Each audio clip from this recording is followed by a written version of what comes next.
So today I'm going to do that. I think I'm going to go between a whisper and soft spoken.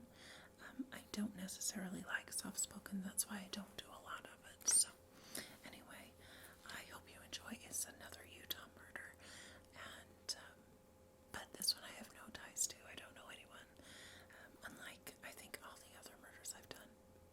I think 3, 2. I don't know. I have no ties to this one, thankfully. Okay. James Robert Hay was born in 1869 in Maryborough, Victoria, Australia. James's parents had immigrated from Scotland, and by the mid-1800s, they'd settled near Timaru, New Zealand. While living there, they were converted and baptized to the LDS or Mormon Church.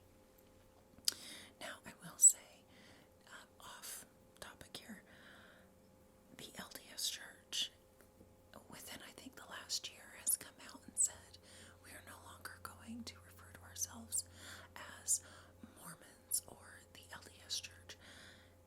They want to be known as the Church of Jesus Christ of Latter-day Saints. Due to time, I'm still going to refer to them as LDS or Mormon. I don't mean any disrespect. It's just, everybody knows who they are. Well, not everybody, I shouldn't say that. It's well known that they're known by Mormon or LDS. But I just thought I'd let you know that little tidbit, in case you didn't know that.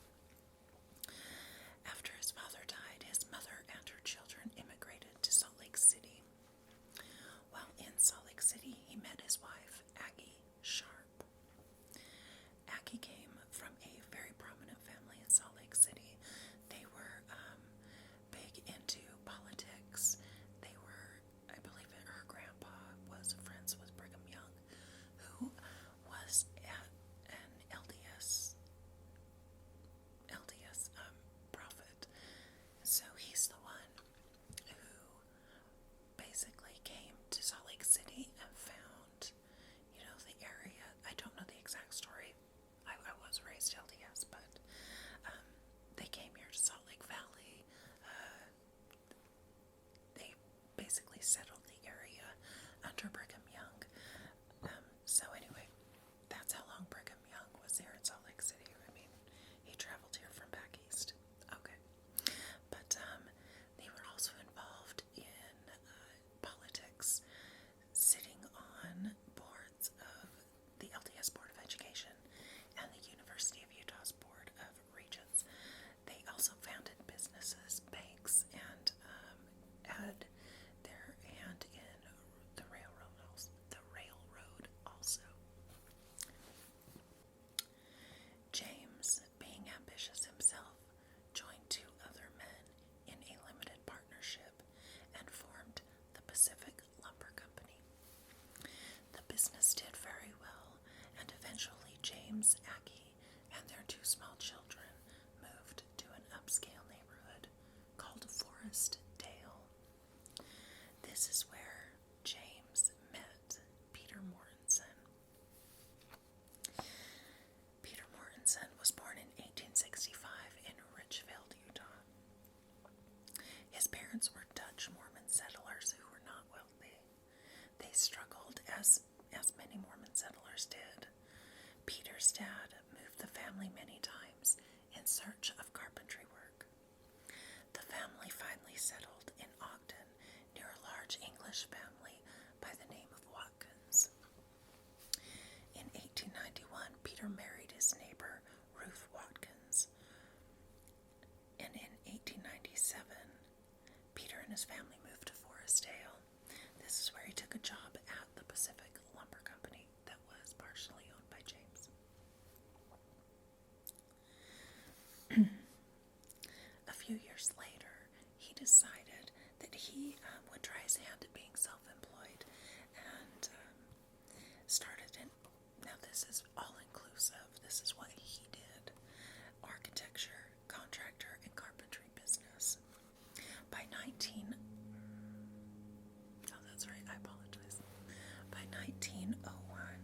he was well recognized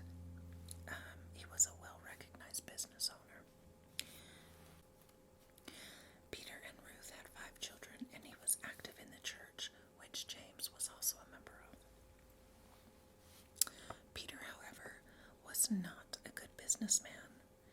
He overextended his credit. It took a very long time to pay his debts, and this led to him taking a second mortgage on his home. By 1901, Peter was $3,800 in debt to James's company. James and another partner kept pressuring Peter to pay his debt. On December 16th, Peter came to the lumber company and told James and his partner that the money was at his home. James's partner told him to not pick it up until the following day because it was too much money to carry around at night. Peter and James then boarded the tram back to their neighborhood. It's believed that whatever was said on the ride home, that Hay had agreed to come to Peter's home that night and collect the money against his partner's wishes. After dinner, James told his wife that he had to go over to Brother Mortenson's house for a few minutes to collect a large sum of money. Now, in the LDS Church, members refer to each other as brother and sister. Okay, because Brother Mortenson, this is a continuation of the quote. Because Brother Mortenson tells me he must leave town early in the morning and he'll be gone for a couple of days and insists on paying tonight. Aggie then put her children to bed and went to bed herself at around 10:30 p.m. At midnight, she woke up to find that her husband was still not home. She was very worried, and she stayed up until 3 a.m. when she went over to Peter and Ruth's home and asked about her husband. Peter said that her husband had left in the direction of town and said he was going to give the money to his business partner. He suggested that James may have missed the last tram and decided to stay in town, which doesn't make any sense because his business partner and James had agreed that they weren't going to be moving that kind of money around at night. It just wasn't safe, but that's the story that Peter told. A while later, Peter called to ask if James had returned. Aggie was frantic. In the meantime, Peter went to James's business and met with his parents, claiming that James had disappeared with his money. Police were contacted, along with Aggie's father. Her father took her and her children to his home. Peter continuously stated that James kept mentioning that it would be the perfect time to leave Salt Lake City and go to New York. Peter was unaware that Aggie's dad did not believe him. James Sharp, Aggie's dad, demanded that Peter show them exactly where James was last seen. When shown, James Sharp declared that he knew James had been murdered by Peter, to which Peter asked, "How do you know he's dead?" James Sharp stated, "The proof is that within 24 hours, his body will be dug up in a field within a mile of this spot." That will come back up later. By Wednesday morning, there was still no sign of James. Peter was on his way to town when a young woman told him that a shallow grave had been found. Peter hurriedly went to where she said it was. A local man had been looking for his horse when he stumbled upon a trail of blood and freshly turned earth. The grave was close to the railroad, about a half-mile from Peter's home. There was a large quantity of blood also on the tracks. The local man asked Peter if he had a shovel, since his house was closest to the gravesite. Peter said yes, and stated that the only shovel he had was a round-nosed one. Why he felt like saying that, who knows? After retrieving the shovel, Peter and several others watched while the other man dug. The marks in the dirt clearly showed that a square shovel had been used to dig the grave initially. Once it was confirmed that it was the body of James, they contacted the police. As the police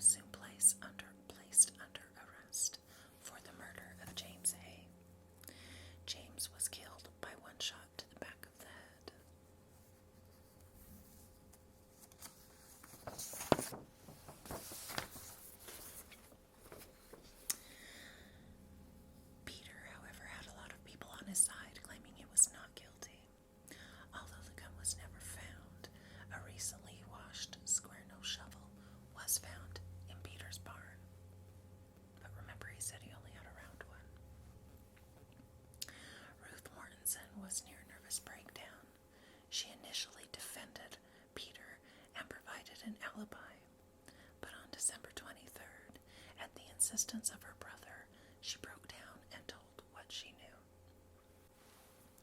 According to Ruth, James had visited Peter on that fateful Monday night, a little after 9 p.m., and after about a half hour they had left the house together.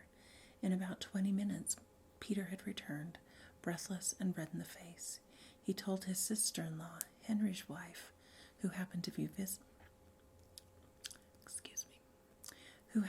visiting, that if she wanted an escort back to her house, she had better hurry, for he had some work to do. He again left the house and was gone for about an hour. When Peter returned, his wife realized something was wrong, for he looked simply ghastly and appeared so pale and had a wild look in his eyes. She asked him what was wrong, but he refused to answer and went to bed where he pretended to sleep. After a while, Ruth again asked what had happened, and he again refused to answer. Later, when Aggie came to the house and called out for Peter, he did not respond, until at Ruth's urging, he went and talked with her. After he had returned to bed, Ruth asked what he had done with Jimmy Hay. Peter became angry and said, "Don't you ever mention Peter's name to me again." When Ruth threatened to tell Aggie everything she knew, Peter said, "No, you won't. Even if you hear Hay is dead, you must not say how long I was out last night." Although Ruth's testimony to the police was damaging, it was never used in court, as it was contrary to the law for a spouse to testify against a mate without that person's prior consent. Ruth took her children and left her husband. After his arrest, she never saw him again.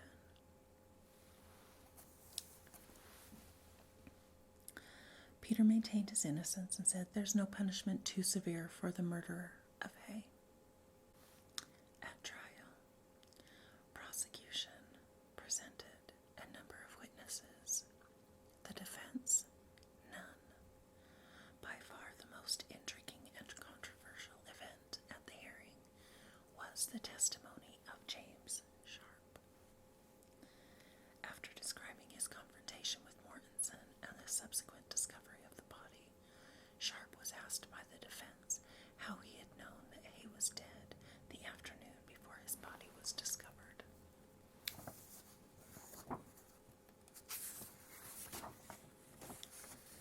Sharp replied, "God revealed it to me."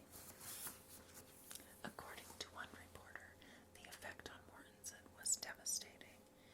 His head drooped, his eyes were half closed and looked unseeingly into his lap. His chin quivered, the blood mounted to his neck, cheeks, and forehead, coloring them a dull red. He glanced up appealingly as a stricken animal looks at the hunter about to take its life. Then his eyes fell again, but that look of helpless anguish lingered on his face. Public reaction to Sharp's declaration was varied. The prosecuting attorney viewed it as positive and splendid, while the defense emphasized that such testimony could never be admitted in a court of law. Although Sharp's testimony was the most riveting of the trial, it was not the most damaging. Recognizing the controversial nature of Sharp's words, the prosecution sought to create a solid case that would not emphasize his accusations. With that in mind, they produced a parade of witnesses who provided bits of circumstantial evidence that, when combined, painted a dark picture indeed for the accused. For example, George A. Sheets testified that he had investigated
next to his mom in Ogden Cemetery. However, the officials of